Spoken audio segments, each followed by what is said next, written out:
All right, Weekend Warriors. First special guest of the season. Week 1 is in the books, and I had to get the newbie, Chris Vallone, on the pod. Vallone, how you doing, buddy? Good, man. How you doing? I'm doing good. Just for context, I always like to tell people where we're at. It's Wednesday, so waivers just cleared maybe 5-6 hours ago, and I guess before we get into that, I have not done my matchup predictions yet. I plan to do that soon, but you had maybe a tough week 1. I know you're in a lot of leagues. Just kind of tell us about how your first week of football started here. Yeah. Well, first off, I'm glad to be a part of this league. I feel like I've always been close to being in this league, but this was the year that I finally had the opportunity to. So that's awesome. But unfortunately, Pearson wanted to start another league, and my work league wanted to fire that back up. So, yeah, I ended up signing up for 5 leagues this year, which is crazy. And I ended up going 0-5, all 5 leagues. And I feel like the fantasy gods may have slapped me in the nuts for doing that. So, it's a little wake-up call, but I'm not giving up. It's definitely not how you start, it's how you finish, and that's my mentality here. Yeah. Well, I know, we've talked about that, and 5 leagues is a lot. It's, I used to do 3 leagues, and it was tough. Well, I still do 3 leagues. I used to do 4 leagues, and it was Yeah. tough. You're always playing against somebody you have or whatever. So do you have a lot of consistency amongst your teams, or is it pretty spread? It's pretty spread, which is crazy why I went 0-5. One of them turned into a dynasty, which is a different format. I think it's cool, but I don't really care about that league or my work league as much. It's more for the, camaraderie and shit talking. So it's like I have a league with my high school friends, my college friends, work friends, and it's like I got every aspect of my life, which is cool. Yeah. But as far as consistency, yeah, I mean I have a couple of the same players, but I didn't want to do that route because if you're all in on the one team and it sucks, then you're screwed in all 5 leagues, and that's where you're at. Sure. Well, I know a lot of people talk a big game, and we say our league is super competitive, but a lot of people say that, so you got to kind of be in it to see it. If there's any indication, the offers report today with some of the people putting in like 50 different claims, there's definitely a lot of action on the board. So, you were active on the board today. You spent up for Mitchell, who you could see. Just for those of you who didn't see the offers report, Malone put in 33 and got him. I think Chris put in 25, and then me, Kevin, and Brett all went Michael Jordan number 23. So at least you know that you had some competition. You're able to land him. So walk us through the thought process of, deciding to lay some dough on him. Yeah, I mean, with running backs, I always like to have a good depth there. And, I was kind of looking at him playing last week and just seeing, hoping for that lottery ticket in a sense. And I have Saquon Barkley, who's my first-round pick, and I have some question marks with that. I got to see some performance there. Week 1 wasn't the best. But, Chris Carson, my second running back, I just wanted to go for something that could be like a James Robinson from last year. And, went in, got him.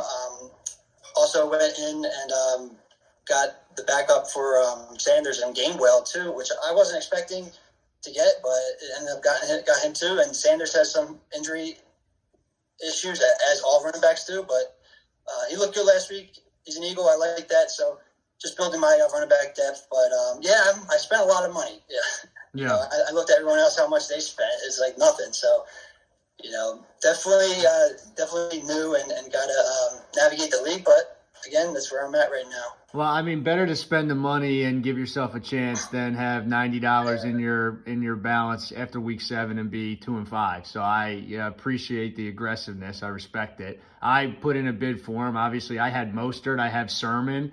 I have Jeff Wilson Jr. now. I think I have every freaking Niner running back besides him. That Shanahan's kind of a mystery. So who knows? I mean, that's the thing with San Fran. We've seen it every year where they throw a bunch out there. But I was going with risk-reward, especially with my team concerns with Barkley and starting out slow with 0-1. So that's why I kind of did that. And, yeah, it's a lot of money, but, I hope it pays off. Yeah. So you did score a lot of points week one. You ran to the buzzsaw a little bit with Pearson. You scored more points than me, and I got a win. So you got to be happy with Prescott. You know, Chris Carson looked good. Now Rashad Penny's on. He's injured. I think he's out this week. You know, one of the blows to your team potentially, you lose Fitzpatrick, so that sucks for McLaurin. But Heineke or whatever you want to call him, he's probably a top 7 backup in the league, so he should be okay. Hopkins is still a beast. Deebo Samuel, speaking of the Niners, was like absolutely insane. Did you have him in your lineup last week, or you did not? I did not, yeah, and I don't think it would have affected the score. I kind of got crushed last week, but yeah, you know, I'm not really too concerned with McLaurin. I've seen that guy play with Haskins, and he still makes plays. He made an incredible catch last week, if everyone saw that too. So that guy's a stud. I love my receivers, Hopkins. I think him and Murray are going to be connecting all year, so that's a great pick for me. You know, a lot of question marks, and everything's kind of right on Barkley, and I hope he comes out Thursday night swinging. Yeah. Well, you know, week one was a whirlwind for me too.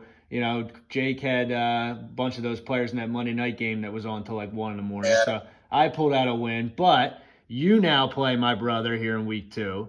And not that anybody's desperate after 1 week, but if you go 0-2, it's a 10-team league. 4 teams make the playoffs. If you go 0-2, you could absolutely make the playoffs. Chris Teague did it where about 6-7 years ago he went 0-2, then he ran the table the rest of the year. So it's possible, but I know you want to win this week versus my brother. Have you taken a peek at your matchups? What do you see on his team that could probably potentially be a problem for you? Yeah, definitely. I actually, coming off the championship, my big college league, I was 0-2 last year, so that does not scare me at all. But I definitely think I'm going to get a win this week. I was looking at Jake's lineup. You know, definitely last week after Green Bay's massacre, I think Devontae, he's probably one of the bigger guys that's scary. It's a Monday night game against Detroit. I feel like Rodgers, Devontae are going to be hooking up all night.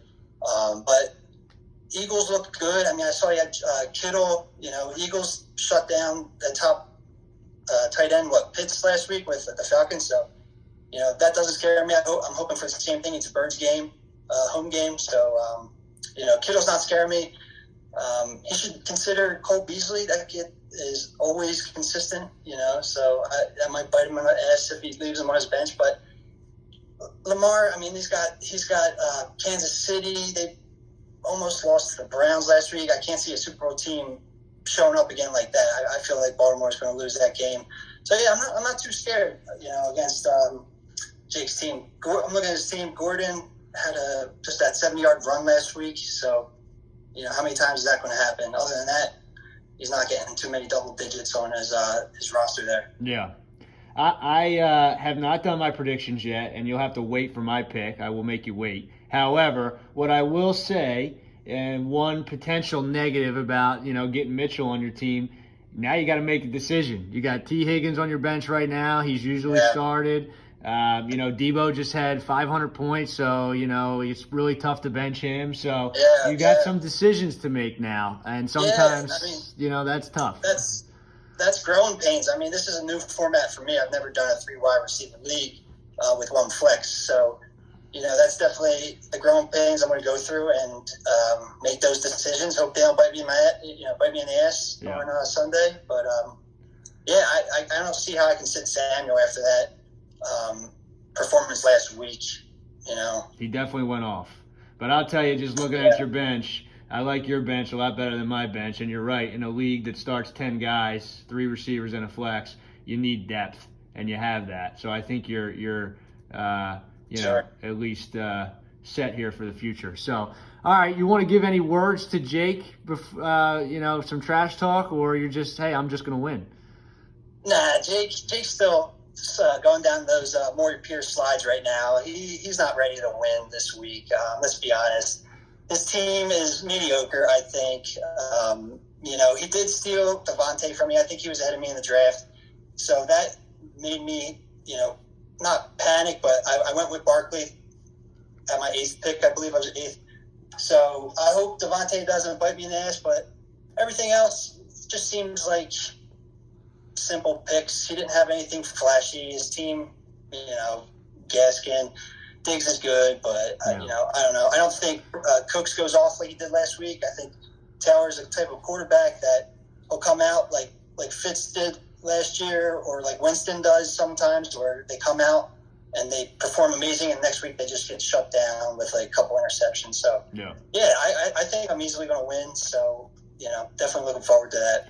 Well, Jake, he has Diggs and Devontae, but that comes at a price. He's tying his hot air balloon to James Robinson, and he's not really, at least in week 1, came up short. So, all right, well, I'm going to leave you on one thing. I give my picks. Last week I was 1-1. Hit the over Thursday night. Was pretty hype about that. Had the Vikings -3. That was close, but didn't go my way. So this is your chance. Everybody calls you Lucky Vallone. We're gambling buddies. We've been hot, we've been cold. We won our last 2 bets, Monday Night Football. I had the Raiders outright. You had the over, which by some miracle hit. So maybe you're getting hot. Yeah, that's true. I think we're both getting hot here. So let's hear it. What do you like? Give the pot a pick, and I guarantee at least 2 or 3 people will take this bet. So no pressure. Honestly, I was looking at it. There's some heavy spreads this week, but I truly think the LASIK surgery is real with Winston right now. I think they're going to keep it rolling. We saw Sam Darnold. He's still in Vegas. He's still at that pool party. We saw him gambling. He sucks. I never liked Darnold. I don't think Carolina plays well. I think the Saints easily win by and cover 3.5 there. So that's definitely my pick.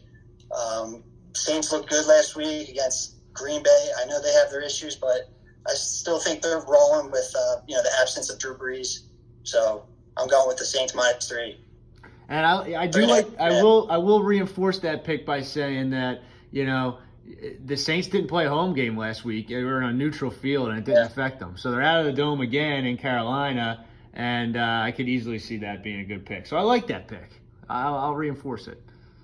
Nice. Well, we'll probably end up going to take it Sunday anyway. So. All right. Well, listen, man. Had to have you on first. We'll probably have you on again if you're in the playoffs. We'll definitely have you on again. So appreciate you getting on the pod, and good luck this week. Yeah, man. This was awesome. I appreciate it. And you were right last week. You said Pearson was going to beat me. He did. So, your prediction so far doing well. So let's see what you got this week. All right, man. Good to talk to you. Good luck. All right, brother. Thank you.